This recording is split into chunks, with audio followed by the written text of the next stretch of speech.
আপনি কি জানেন, বিশ্বাস এমন এক জিনিস যা একবার হারিয়ে গেলে কখনো ফিরে আসে না। আর কিছু কিছু মানুষ এই বিশ্বাসের সুযোগ নিয়ে এমন কিছু কাণ্ড করে বসে যা ভেবে গা শিউরে উঠবে। আজ আমরা এমনই এক হৃদয় বিদারক কেসের কথা বলবো, যেখানে দুটি রাজ্যের পুলিশ পর্যন্ত একে অপরের সঙ্গে বিতর্কে জড়িয়ে পড়ে। কার কারণেই বা কে তদন্ত করবে তা নিয়েই শুরু হয়েছিল দ্বন্দ্ব। আর এই মামলার রায় এমন হয়েছিল যা হয়তো এক রাজ্যের ইতিহাসে চিরকাল স্মরণীয় হয়ে থাকবে। আজ আমরা আলোচনা করব শেরন ও গ্রীষ্মার কেস নিয়ে। গল্পটি শুরু হয় তামিলনাড়ুর কন্যাকুমারী জেলার একটি জায়গা থেকে, যেটির নাম রামাভর্মা চিরাই। এই জায়গাটি মেলপুরম ব্লকের অন্তর্গত। এই এলাকার একটি বাড়িতে থাকত এক 22 বছরের মেয়ে, গ্রীষ্মা শ্রীকুটি নায়ার। গ্রীষ্মা ছিল খুবই মেধাবী।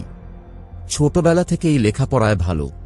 সে কন্যাকুমারীর একটি প্রাইভেট কলেজ থেকে ইংরেজি সাহিত্যতে স্নাতক বিএ করেছিল। এরপর সে MA করে।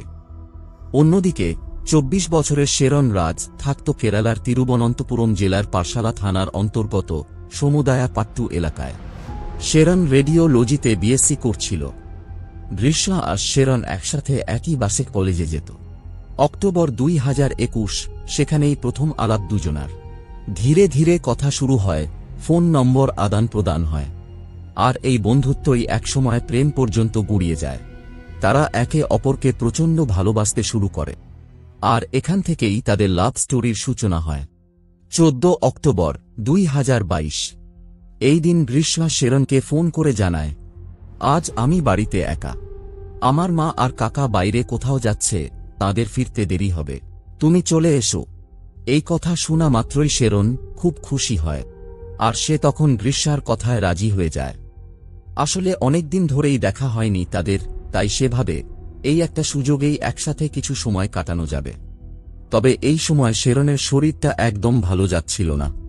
কয়েকদিন ধরেই তার মাথা ব্যথা, পায়ে যন্ত্রণা চলছিল। এসব কথা সে আগেই গ্রীষ্মাকে জানিয়েছিল। শেরনের বাড়ি থেকে গ্রীষ্মার বাড়ির দূরত্ব প্রায় 8 কিলোমিটার মতো ছিল। সেই দিন সকাল প্রায় 10:15 নাগাদ শেরন তার পালসার বাইকে এক বন্ধুকে পেছনে বসিয়ে রওনা দেয় গ্রীষ্মার বাড়ির উদ্দেশ্যে। রওনা হওয়ার আগে শেরন তার ভাইকে বলে দেয়, আমি গ্রীষ্মার বাড়ি যাচ্ছি, কিছু বইপত্র নিয়ে কাজ আছে। শেরন বাইক চালাচ্ছিল আর তার বন্ধু পেছনে বসেছিল। যখন তারা যাচ্ছিল তখন তারা দেখতে পায় যে গ্রীষ্মার মা আর চাচা অ্যাক্টিভা স্কুটারে রওনা দিয়েছে কোথাও যাওয়ার জন্য। মানে তখন গ্রীষ্মা সত্যিই একা বাড়িতে ছিল। এরপর তারা রাস্তায় নিজেরা জায়গা বদলে নেয়। এখন বাইক চালাচ্ছে শেরনের বন্ধু আর পেছনে বসেছে শেরন। এটা কেন করেছিল তারা, এর কারণ আপনি একটু পরেই জানতে পারবেন। এরপর ঠিক 10:30 নাগাদ তারা গ্রীষ্মার বাড়িতে পৌঁছে যায়। ততক্ষণাৎ শেরন বাড়ির ভেতরে চলে যায়। গেট আগেই খোলা ছিল, কারণ গ্রীষ্মা নিজেই শেরনকে ডেকেছিল। শেরনের বন্ধু বাইক নিয়ে একটু দূরে দাঁড়িয়ে থাকে বাইরে। শেরন সরাসরি বেডরুমে ঢুকে পড়ে।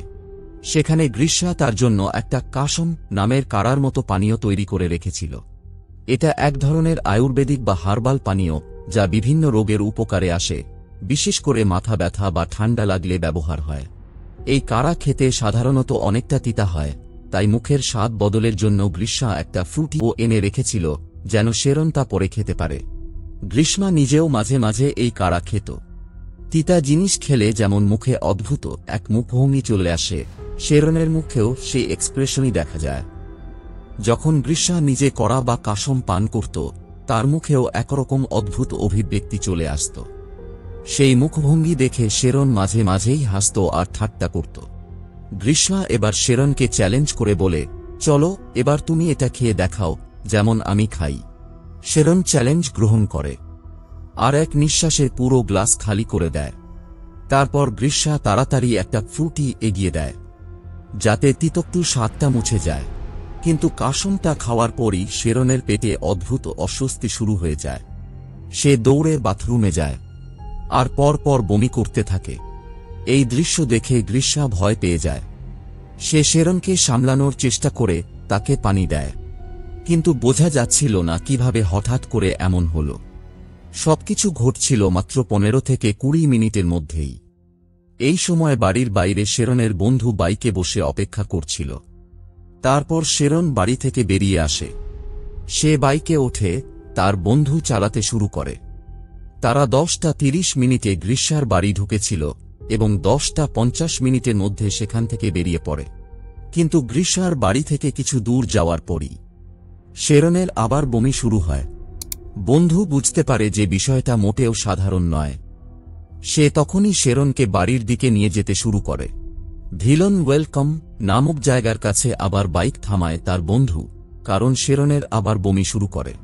সে রাস্তায় দাঁড়িয়ে বমি করে। বন্ধু এবার লক্ষ্য করে শেরনের বমির রং সবুজ বর্ণের। সে জিজ্ঞেস করে, তুই কি খেয়েছিলি রে? হঠাৎ এমন কি হল? শেরন উত্তর দেয়, আমি শুধু ক্যালসিয়াম ট্যাবলেট আর জুস খেয়েছিলাম, তারপরই এরকম হল। ততক্ষণে সে 3 বার বমি করে ফেলেছে। তার শরীর একেবারে দুর্বল হয়ে পড়েছে। বন্ধু যতটা সম্ভব সামলে তাকে আবার বাইকে বসায়। এরপর একটু যাওয়ার পর শেরন আরও একবার বমি করে। শেষমেশ তারা সমুদায়া পট্টু অর্থাৎ শেরনের বাড়ি পৌঁছায়। শেরন বাইক গ্যারেজে রেখে দেয়। আর তখনই তার দাদা বাইরে দাঁড়িয়েছিল। তাকে দেখে দাদারও মুখেও এক ধরনের চিন্তার ছায়া পড়ে যায়। শেরনের অবস্থা বাড়িতে ফেরার পরেই আরও খারাপ হতে শুরু করে। দেখে মনে হচ্ছিল সে ভীষণ দুর্বল, তার চোখে মুখে ছিল ক্লান্তির ছাপ। বাড়ি এসেও বমি থামছিল না তার। সে বারবার টয়লেটে যাচ্ছিল। এই সময় শেরনের মা ডিউটিতে ছিল।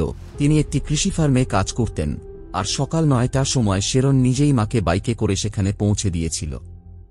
এরপর তার শরীর ক্রমাগত খারাপ হতে থাকে। পরিবারের লোকজন, বাবা, ভাই ও কয়েকজন বন্ধু মিলে তাকে তড়িঘড়ি করে পরসালা গভর্নমেন্ট হাসপাতালে নিয়ে যায়। কিন্তু সেখানকার চিকিৎসায় শেরনের কোনো উন্নতি হয় না। অবশেষে সন্ধ্যা নাগাদ তাকে স্থানান্তর করা হয় থিরুভানন্তপুরম মেডিকেল কলেজ ও হাসপাতালে। প্রথমে সবার ধারণা ছিল হয়তো ভুলবশত কিছু খেয়ে ফেলেছে, তাই এইসব হচ্ছে। এদিকে গ্রীষ্মাও বাড়িতে অস্থির। শেরনের অসুস্থতা শুনে সে অনেকটা চিন্তায় পড়ে যায়।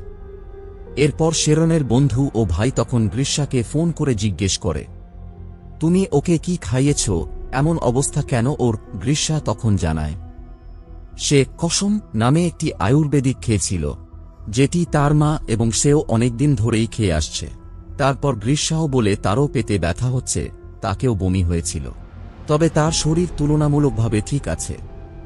সে জানায় এই কারাটি ডাক্তার প্রেসক্রাইব করেছিল এবং সেটা তারা পঠনকেদা মেডিকেল স্টোর থেকে কিনেছে। আজ পর্যন্ত তাদের কিছুই হয়নি। তবে সে এটাও বলে সম্ভবত জুস থেকেই কোনো রিয়াকশন হয়েছে। এরপর 14 অক্টোবর রাত 11:30 নাগাদ শেরনের অবস্থার কিছুটা স্থিতিশীল হয়। তাকে তখন তার নানির বাড়িতে নিয়ে যাওয়া হয়, যেটি মেডিকেল কলেজের কাছেই ছিল। কিন্তু সেখানেও রাতটা ভালো কাটেনি। শেরনের মুখে ক্রমাগত লালা জমছিল, যা সে বারবার থু করে ফেলছিল। পরদিন 15 অক্টোবর সকালেই এই অস্বাভাবিক উপসর্গ নিয়ে তাকে লকা দাভ ক্লিনিকে নিয়ে যাওয়া হয়। সেখানে ডাক্তাররা পরীক্ষা করে কিছু প্রাথমিক চিকিৎসা দেন। অন্যদিকে মেডিকেল কলেজে তার রক্ত পরীক্ষা হয়েছিল, তবে রিপোর্ট এখনও পাওয়া যায়নি। এইভাবেই 15 অক্টোবর কেটে যায়। পরদিন 16 অক্টোবর শেরনের বাড়ির লোকেরা বুঝতে পারে বিষয়টা সাধারণ অসুস্থতা নয়। তারা এবার শেরনকে তিরুবনন্তপুরমের ফোর্ট হাসপাতাল নিয়ে যায় এবং 17 অক্টোবর সকাল 6টা শেরনকে মেডিকেল কলেজের ইএনটি উইংয়ের মেডিকেল ইন্টেন্সিভ কেয়ার ইউনিটে ভর্তি করা হয়। শেরন তখনও আইসিইউতে ভর্তি, তার শরীর মৃত্যুর সঙ্গে লড়াই করছে। এই সময় গ্রীষ্মা তার সঙ্গে ফোনে যুক্ত ছিল। টেক্সট মেসেজে দুজনের কথাবার্তা চলছিল। বারবার সে বলছিল, তুমি ঠিক হয়ে যাবে, তোমার কিছু হবে না। কিন্তু 17 অক্টোবরের দিকেই শেরনের শরীরের ভেতরে ভয়ানক কিছু শুরু হয়। তার কিডনি কাজ করা বন্ধ করে দেয়। শুধু তাই নয়, আরও কিছু ভাইটাল অর্গান ফেল করতে থাকে। ডাক্তারদের সন্দেহ হয় ফুড পয়জনিং এর কারণে হয়তো এরকম হয়েছে, কিন্তু রিপোর্টে কিছুই ধরা পড়ছিল না। তারা নিশ্চিত হয়ে যায় শেরনের শরীরে কিছু বিষাক্ত পদার্থ ঢুকেছে, কিন্তু সেটা কি জিনিস সেটাই কেউ বুঝতে পারছিল না। তাকে ডায়ালিসিসেও রাখা হয়। অবশেষে 20 অক্টোবর পর্যন্ত তার শরীর খানিকটা স্থিতিশীল হয়। এই কেসে বিষক্রিয়া বা অ্যাবনর্মাল ফুড রিঅ্যাকশন এর সম্ভাবনা থাকায় পুলিশও তদন্তে নামে। ডাক্তারের অনুমতি নিয়ে একজন ম্যাজিস্ট্রেট শেরনের বয়ান রেকর্ড করে। এটা এক প্রকার ডাইং ডিক্লারেশন, অর্থাৎ মৃত্যুর আগে নিজের পক্ষ থেকে দেওয়া শেষ বিবৃতি। শেরন নিজে জানায়, 14 অক্টোবর আমি আমার গার্লফ্রেন্ডের বাড়িতে গিয়েছিলাম। সেখানে গিয়ে সে আমাকে কাসম, এক ধরনের হেরবাল কারা খেতে দেয়। তারপর আমি জুস খাই, আর তারপর থেকেই আমার শরীর খারাপ হতে শুরু করে। তখন পুলিশ জানতে চায়, তুমি কারো ওপরে সন্দেহ করছো, কাউকে অভিযুক্ত করতে চাও, কিন্তু শেরন কারো নাম নেয় না, না গ্রীষ্মার না তার পরিবারের। আসলে শেরন আর গ্রীষ্মা একে অপরকে খুব ভালোবাসত, তাই সে বিশ্বাসই করতে পারেনি যে মেয়েটি তার জন্য কারা বানিয়ে রেখেছিল সেই এমন কিছু করতে পারে। আর গ্রীষ্মাও তো উদ্বিগ্ন ছিল, বারবার খবর নিচ্ছিল তার। তাহলে সে কেন এমন করবে, এই ভাবনা থেকেই শেরন তার মুখে গ্রীষ্মার নাম নেয়নি। এরপর 22 অক্টোবর ভোর 5:40 আইসিইউতে শেরনের শেষবারের মতো তার বাবার সঙ্গে কথা বলে। সে কাঁপা গলায় বলে, আমার মনে হচ্ছে আমি বাঁচব না বাবা, আমি ভুল করে কিছু খেয়ে ফেলেছি। বাবার সাথে কথা বলার কিছুক্ষণ পরেই শেষবারের মতো শেরনের দেহ নিস্তেজ হয়ে পড়ে। 2021 সালের অক্টোবর থেকেই শেরন ও গ্রীষ্মার মধ্যে ঘনিষ্ঠতা বাড়ে, কিন্তু সেই সম্পর্ক অতটা সিরিয়াস ছিল না। এদিকে গ্রীষ্মা তখন গ্র্যাজুয়েশন করছিল, বয়সও হয়ে যাচ্ছিল, তাই বাড়ি থেকে তার বিয়ের জন্য পাত্র দেখা শুরু হয়ে যায়। কিন্তু গ্রীষ্মা কিছুই জানত না যে তার পরিবার গোপনে ছেলের সন্ধানে নেমেছে। সে তখনও শেরনের সঙ্গে গভীর সম্পর্কে জড়িয়ে। কিছুদিনের মধ্যেই পরিবার খুঁজে পায় সতীশ নামের এক যুবককে। সতীশ একজন নায়ক পদমর্যাদার সেনা অফিসার পদে যুক্ত ছিলেন। সতীশের চাকরি, পরিবার, ব্যক্তিত্ব সবই ছিল পারফেক্ট। তাই গ্রীষ্মার পরিবার তার বিয়ে পাকা করে ফেলে সতীশের সঙ্গে, কারণ তাদের এক ফোঁটাও ধারণা ছিল না যে মেয়ের জীবনে আগে থেকেই একজন প্রেমিক আছে। পরিবারের চাপে পড়ে গ্রীষ্মা বাধ্য হয় এই প্রস্তাব মেনে নিতে।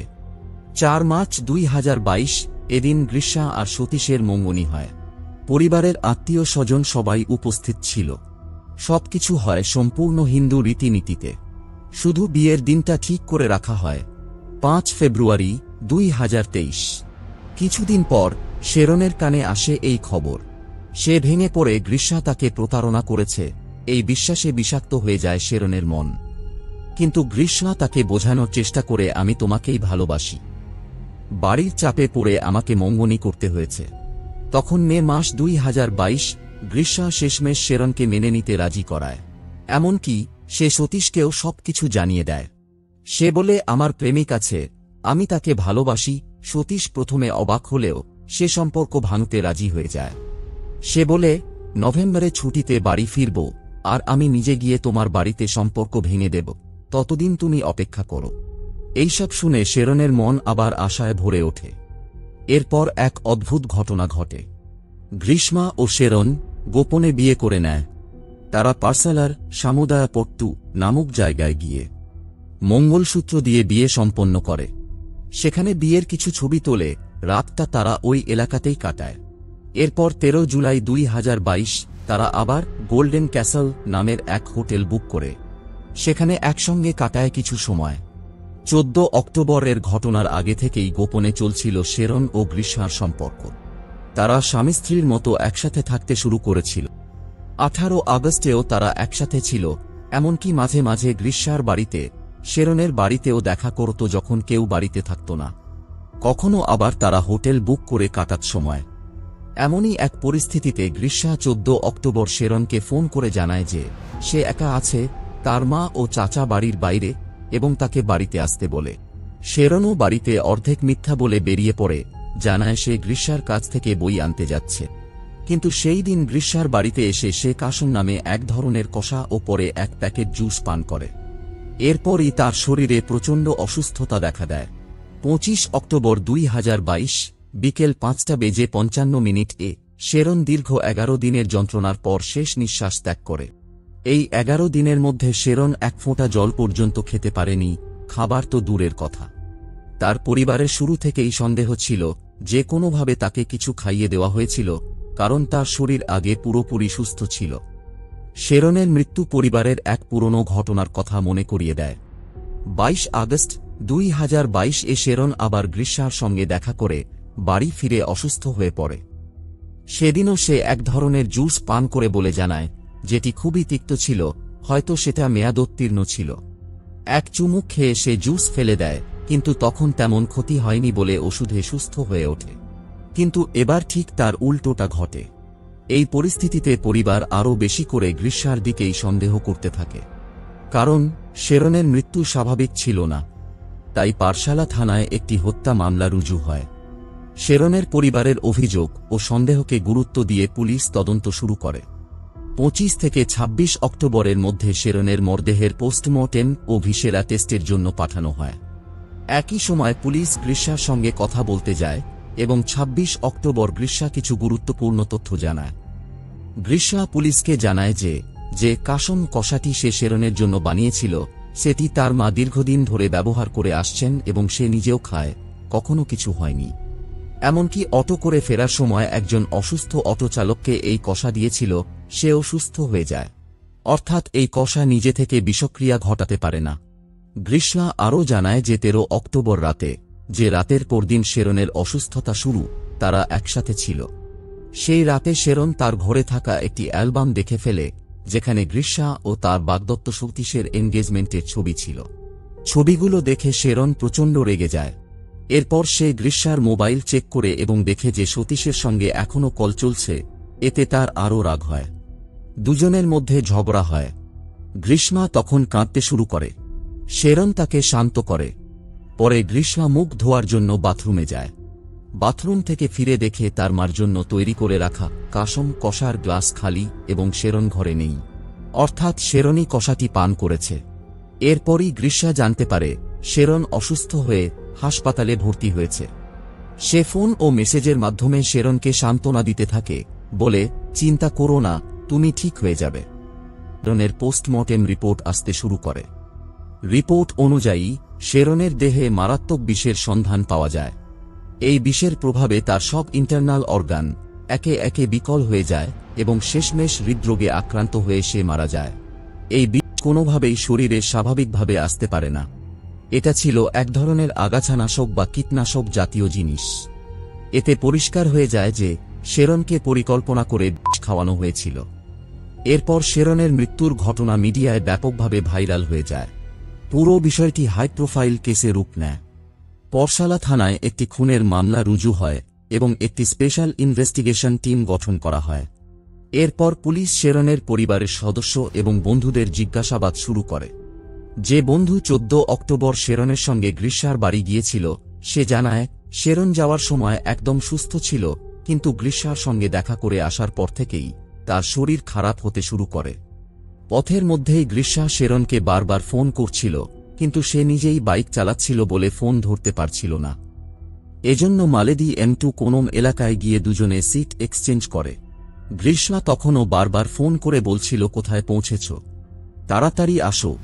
এরপর পুলিশ রাস্তার সিসিটিভি ফুটেজ খতিয়ে দেখে এবং সেখানে শেরন ও তার বন্ধুকে বাইকে যেতে দেখা যায়। শেরনের পরিবারও গ্রীষ্মার দিকেই সন্দেহ করে।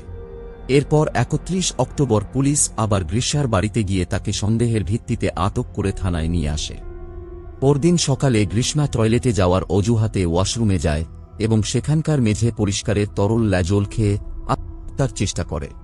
সঙ্গে সঙ্গে পুলিশ তাকে থিরুবনান্তপুরম মেডিকেল কলেজে ভর্তি করে। সময়মতো চিকিৎসা শুরু হওয়ায় তার জীবন রক্ষা পায়। এরপর পুলিশ গ্রীষ্মার মোবাইল ফোন জব্দ করে এবং ফরেনসিক ল্যাবে পাঠায়। গ্রীষ্মা বারবার নিজেকে নির্দোষ দাবি করছিল, আমি কেন শেরনকে খাওয়াবো, কিন্তু ফরেনসিক বিশ্লেষণে দেখা যায় তার মোবাইল ফোন থেকে অনেক তথ্য ডিলিট করা হয়েছিল। এই ডিলিট করা তথ্য রিকভার করার পর একের পর এক চমকপ্রদ তথ্য সামনে আসে। 2022 সালের 22 আগস্ট সকালে, যেদিন প্রথমবার শেরনের শরীর খারাপ হয়েছিল, তার বমি হচ্ছিল, সেই দিন গ্রীষ্মা নিজের মোবাইল ফোনে ইন্টারনেট ব্যবহার করেছিল। এরপর আসে 14 অক্টোবর। সেই সকালেও গ্রীষ্মা শেরনকে ফোন করে বাড়িতে ডেকে পাঠায়, বলে, বাড়িতে কেউ থাকবে না, তুমি চলে এসো।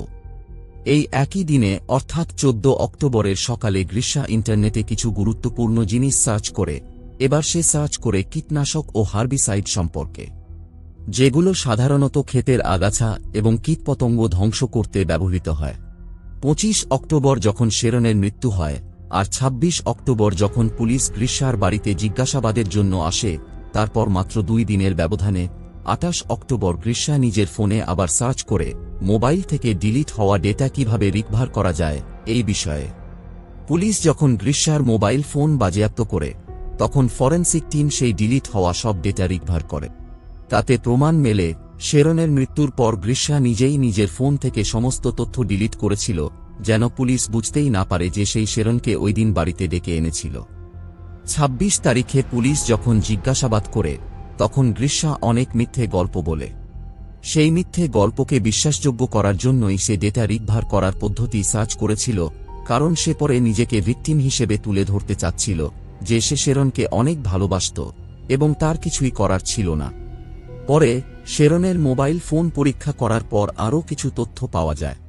তাতে দুজনের অনেক অন্তরঙ্গ ছবি ও ভিডিও পাওয়া যায়। এর মধ্যে একটি ভিডিওতে দেখা যায় দুজন একটি বোতল থেকে জুস পান করছে। ভিডিওটি তোলার সময় গ্রীষ্মা আপত্তি জানালেও শেরন হাসতে হাসতে ভিডিও রেকর্ড করে।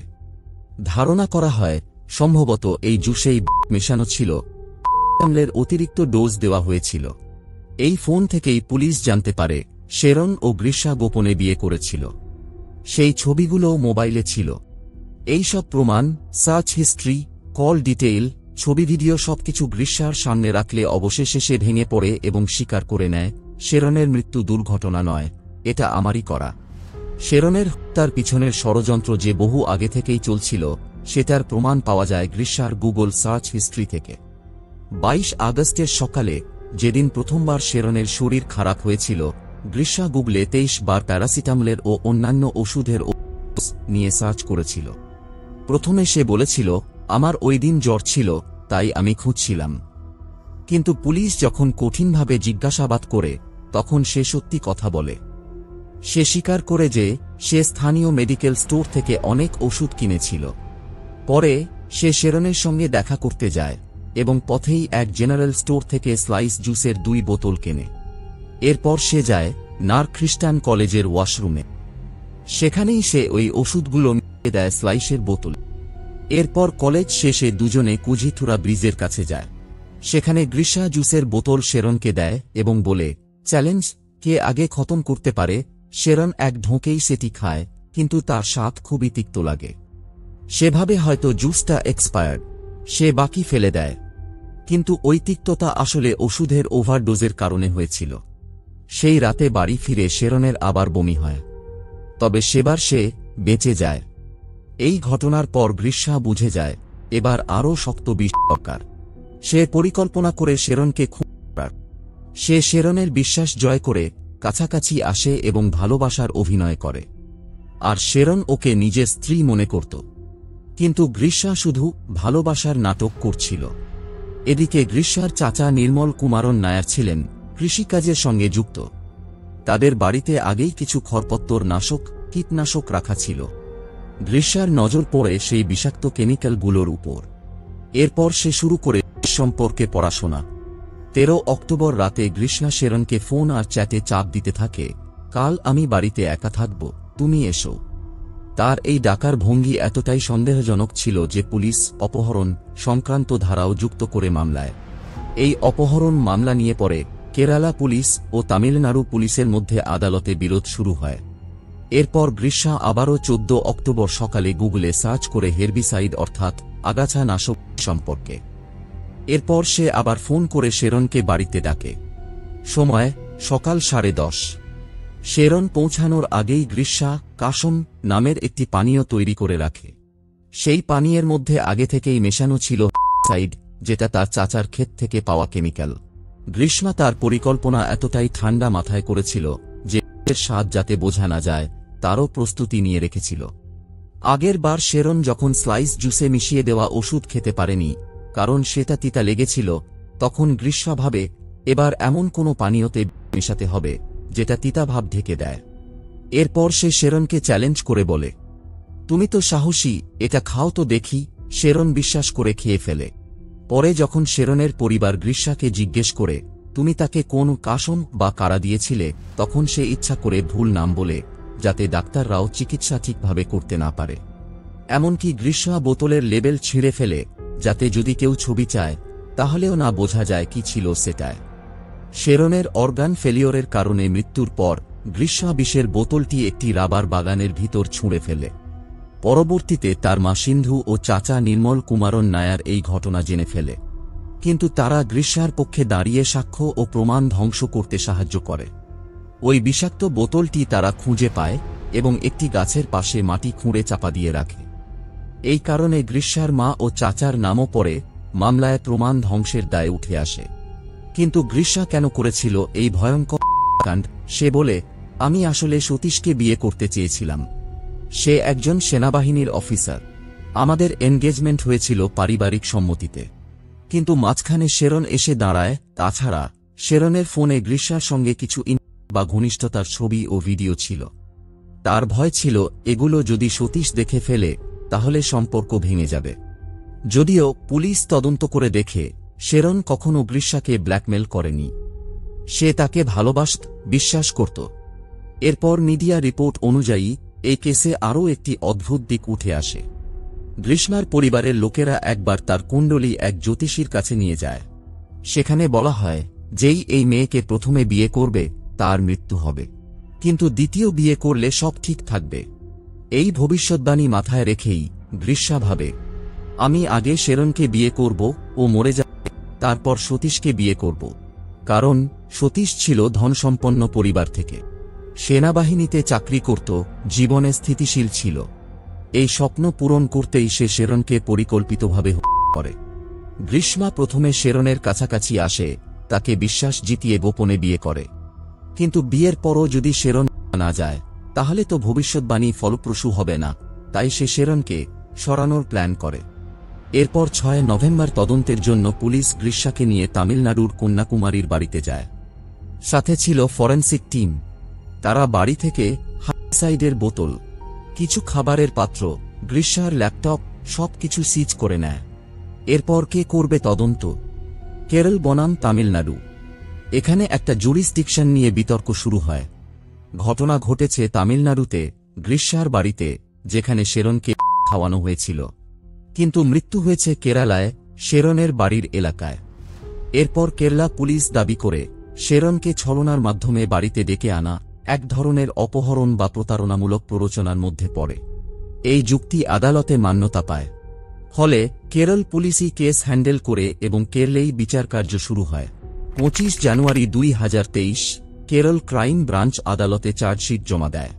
অভিযুক্ত ছিলেন গ্রীষ্মা, মূল অপরাধী তার মা সিন্ধু, চাচা নির্মল কুমারন নায়ার, যারা প্রমাণ লুকাতে সাহায্য করেছিল।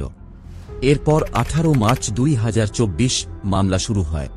40 দিন ধরে শুনানি চলে এবং শেষ শুনানি হয় 3 জানুয়ারি 2025। পুলিশ সমস্ত তদন্ত নিখুঁতভাবে করে এবং সমস্ত প্রমাণ আদালতে উপস্থাপন করেছিল। আদালতে কুণ্ডলীর অন্ধবিশ্বাস নিয়ে তেমন কোনো বড় আলোচনা হয়নি, কারণ এটা সরাসরি কোনো প্রমাণ ছিল না।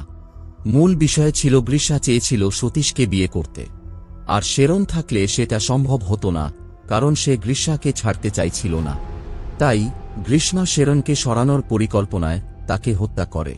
যদি ধরে নেওয়া হয় অন্ধবিশ্বাস এর কারণে প্রথম স্বামীর মৃত্যু ঘটানো হলে দ্বিতীয় বিয়ে সুখের হবে, তাহলে গ্রীষ্মার এই ঘটনা অন্ধবিশ্বাস থেকে জন্ম নেওয়া এক নির্মম চূড়ান্ত উদাহরণ। কারণ সত্যিই সে নিজের হাতে প্রথম স্বামী শেরনকে হত্যা করেছিল। এরপর 20 জানুয়ারি 2025 সেশন কোর্টের চমকপ্রদ রায় উঠে আসে। ওই দিনে কেরলের সেশন কোর্ট গ্রীষ্মাকে মৃত্যুদণ্ড অর্থাৎ ফাঁসির সাজা শোনায়। এই রায় কেরলের ইতিহাসে প্রথমবারের মতো কোনো তরুণী 23 থেকে 24 বছর বয়সী একজন মহিলাকে মৃত্যুদণ্ডে দণ্ডিত করল। মোট 95 জন সাক্ষী আদালতে গিয়ে নিজের বয়ান দেন। সকল প্রমাণ, সাইবার অ্যানালাইসিস, ময়নাতদন্তের রিপোর্ট ইত্যাদি একত্রিত করে আদালত এই রায় দেয়। এরপর গ্রীষ্মার পক্ষ থেকে দাবি করা হয় সে একমাত্র মেয়ে, তার কোনো পূর্ব অপরাধের রেকর্ড নেই, সে ভালো একজন ছাত্রী, বয়স কম, সংশোধনের সুযোগ পাওয়া উচিত। কিন্তু বিচারক স্পষ্ট ভাষায় বলে দেয় শুধু বিয়ে ভাঙার জন্য চাইলে সে সম্পর্ক থেকে বেরিয়ে আসতে পারত, কিন্তু সে যা করেছে তা হচ্ছে ঠান্ডা মাথার পরিকল্পিত হত্যা। যদি এমন অপরাধের শাস্তি হালকা হয় তাহলে সমাজে ভুল বার্তা যাবে। এ ধরনের মানুষ দয়ার যোগ্য নয়। ফলে আদালত মৃত্যুদণ্ডই চূড়ান্ত বলে ঘোষণা করে। এরপর মা সিন্ধু প্রমাণের অভাবে বেকসুর খালাস পান। চাচা নির্মল কুমারন নায়ার 3 বছরের কারাদণ্ড, জরিমানা সহ, কারণ সে প্রমাণ লুকাতে সাহায্য করেছিল। উভয় পক্ষই জানান তারা উচ্চ আদালতে, হাইকোর্টে আপিল করবে। আপনার মতে এই রায় কতটা ন্যায়সঙ্গত? কমেন্ট করে জানান। ভিডিওটি ভালো লাগলে লাইক, শেয়ার এবং চ্যানেলটি সাবস্ক্রাইব করে বেল আইকন অন করুন। পরের ভিডিওতে দেখা হবে। ধন্যবাদ।